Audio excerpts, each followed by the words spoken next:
Assalamu alaikum. We have Qasim Rashid Saab here, who is a second year law student at the University of Richmond Law School. Assalamu alaikum, Qasim bhai. Welcome.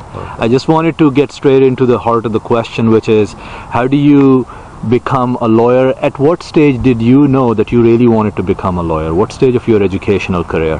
I decided I wanted to become a lawyer after I completed my bachelor's degree in business. This was a late decision by some people's standards, but the beauty of a law degree is that there's no particular or preferred undergraduate degree, and whether you're in science or chemistry or physics or arts or political science, a law degree is something that's attainable. Interesting. So if you don't know whether you want to become a lawyer or not in middle school, high school, it's not too late. Not a problem at all. Wonderful. And people talk about GPA all the time. What kind of a GPA is good for law? Well, of course you want as high of a GPA as possible, as perfect to a 4.0 as possible. But don't be discouraged if you don't have that perfect GPA. Of course it's very hard to attain. I, for one, if I could share something personal, sure. Had a GPA under 3.0. Wow. Which is supposed to be the kiss of death when going to law school.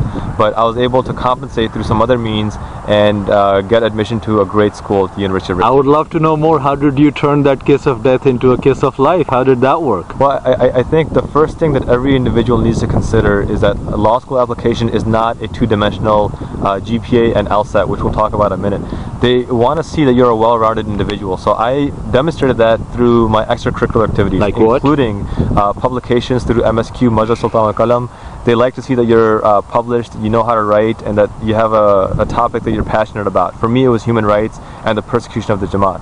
Second thing is things like blood drives, adopt a highway cleanups, getting involved in your local community, whether it's through the Jamaat, Humanity First, or not-profit. Even through Jamaat helps you? Absolutely, it helps you. Right now, there are fewer Muslim lawyers in America than either black or Hispanic lawyers. Very interesting. And diversity is a powerful movement within the legal industry right now. So for Muslims considering law, you have a great niche worked out. Very interesting. People always talk about LSATs. What is LSAT? What's a good score? The LSAT is a law school admissions test. It's a required test for everyone considering going to law school, and there's test prep courses you can take to help you improve your score. The perfect score is a 180.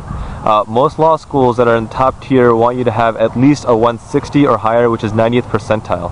And I think that that's a minimum goal. When do you take LSATs? The LSAT is offered 4 times a year, in February, June, October, and December, I believe. But what stage of your career? After high school? You take it after, you take it either when you're nearing graduation from your undergraduate degree or after you complete your undergraduate And you hinted on these courses, how much they cost to Different prepare? Courses can vary anywhere from $500 to $1,500. Okay. And I think if you're serious about law school, it's a good investment to get into.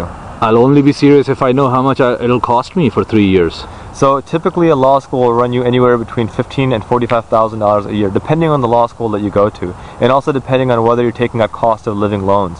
The beauty of law school regarding the financial aid from the federal government is that they will cover the entire cost of your law school in loans if need be.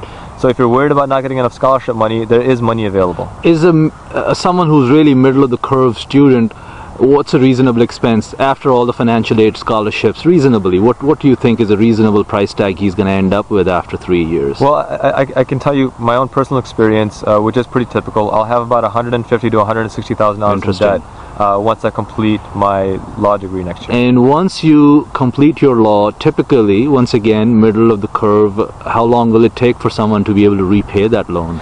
You can expect, depending on whether you go into private practice or government practice. If you go into government practice, it will never take you more than 10 years because after 10 years, the government typically subsidizes the remaining part of your loan, assuming you've been paying on time for the first 10 years. And the reason why they do that is because by taking a government job, you're earning less money. If you go into private practice, you're going to earn more money, significantly more actually, but the trade-off is that you're responsible for all of your loans, and in which case you can expect to spend about 6 to 8 years realistically paying off that debt. Fantastic. What kind of other options you have if you don't want to do court work? Or can lawyers do other things? Yeah, there's typically 2 kinds of legal practices. One is court work litigation. The other is transactional, where you work on contracts, helping buy and sell property, helping companies merge together, or even if you want to go into like family law, working like that. The other part of it is if you want to go into like public policy. Okay, Jazakallah for your help. We're just running out of space on this camera. I really appreciate your help. My pleasure.